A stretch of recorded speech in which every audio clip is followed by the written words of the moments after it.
Charlotte Hornets forward joining us on the program. Frank, how are you today?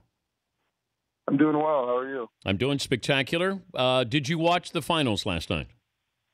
I did. I did indeed. And your thoughts? I thought that last night proved how great LeBron has been throughout his entire career, and I think that was a culminating point for him and his team, and the team he said he was going to win a title for. You faced the Cavs 4 times, the Warriors 2 times. I guess, can you put into words what it's like to face both of these teams? It's crazy. I was able to see different sides of both teams. I think when we played Golden State at home, it was a pretty tight game. Then Steph had like 27 in the third quarter and didn't even play in the fourth, and they blew us out. When we played the Cavs, we had some tight games. We won one of the games. And then other games, they really just took over. So you got to see different aspects of both teams, and it's just so cool that I get to play against some of the best basketball players in the world. Have you covered LeBron? I did a couple times. I'm going to be completely honest. The first time it happened, I was really nervous. But after that, got more comfortable. What happened when you guarded him? I just tried to make him shoot jump shots. You see how well it goes for him when he's attacking the rim. And you can see how far he can take his team when he's making his jump shots like he did the last 3 games. So, he really put it together in the finals. What's that like, though, as big as he is? Because I'm sure there aren't many other players you can compare to that style and that ability and agility that LeBron has. Some of the plays he made last night just proves, how big of a physical freak he is. That blocking transition on Iguodala was insane. I think if he would have made that dunk at the end of the game on Draymond, I think that would have been one of the greatest dunks in NBA history. Just given time and situation. And I think he just really proved, how great of a basketball player, how great of an athlete he is in this series. What did Cleveland do defensively with the Splash Brothers? It looked like they were kind of just rotating people on them. They were switching a lot, making them switching at the three-point line and trying to make them stay out as far as they can. They're going to hit tough shots. They hit tough shots last night. But I think they put a lot of emphasis on trying to take them out of the game, which they ultimately did, which left, Draymond open, and he hit a bunch of shots and played really, really well. But I think for the Warriors to win like they needed to, they needed Steph and Clay to be making, a bunch of shots, and Cleveland was able to take that away. He's Frank Kaminsky, the Hornets forward, joining us, Dan Patrick Show. What was more tense for you, the final moments of the finals or Game of Thrones last night? I was much more amped for Game of Thrones, and it wasn't even close. Okay. How big is this show amongst players in the locker room? There's a handful of people that watch it. There's a lot of staff that watches it too.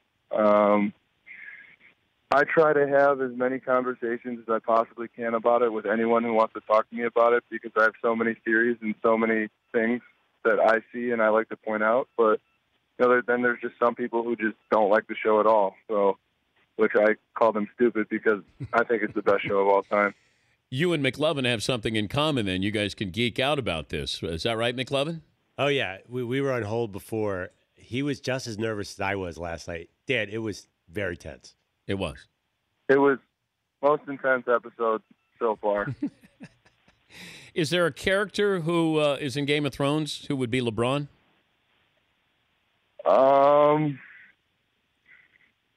Yeah, I'd say Jon Snow probably. That's probably a good comparison. Jon Snow doesn't get the hate that LeBron does, but, I think they're comparable. Well, both came back from the dead. Yeah, that's true. And for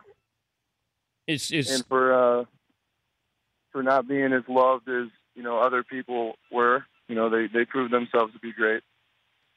What, McLovin? Okay, since I have Frank, every time he's been on, I've asked him one question, and I'm going to ask him again. Who do you think Jon Snow's father is? Leave it there. Rhaegar Targaryen. Bingo. Wait, who is that? Is that Peter Dinklage? It's too complicated. Oh, okay. Yeah, I've never seen an episode, Frank, so I know that there's somebody. You're making a big mistake. Yeah, I have other things to watch, Frank. But I can start now. I mean, it's just don't be this Game of Thrones snob there. I'll eventually get around to it. Is Steph Curry Khaleesi? I don't know, because I mean, I love Khaleesi, but she hasn't really done much yet. So, and Steph has accomplished a lot, so that's a tough comparison. Okay, all right. That's the only other character I know. I know Jon Snow and Khaleesi. I don't even know Peter Dinklage's character there. That's all I know. Yeah, but I'll get around to it, the Frank. Three main ones, pretty much. Yeah, I'll get around to it. It took me 10 years to watch Breaking Bad, Frank, so it's going to take me a little while. Yeah, see, but I have so much time to do nothing, so this is what I do in my free time. All right, if I said you could have a cameo in Game of Thrones, a speaking role in Game of Thrones, or make the All-Star team? I don't know. That's tough. I think you just answered it, Frank. There are a lot of guys on the All-Star team. I got to go All-Star game. But, see, there will be plenty of years for me to have the opportunity to make an All-Star team. Game of Thrones has an expiration date, and I think it's going to be within the next couple of years. So to be in that show would be unbelievable in my eyes. Even if you died? Even if I have one line and I get shot or hit with an arrow and just die, that would be fine with me. Even if just my face is in it, I'd be an extra. We'll work on that, Frank. That would be unbelievable. Hey, enjoy the off season. Great to talk to you again. Thanks for joining us.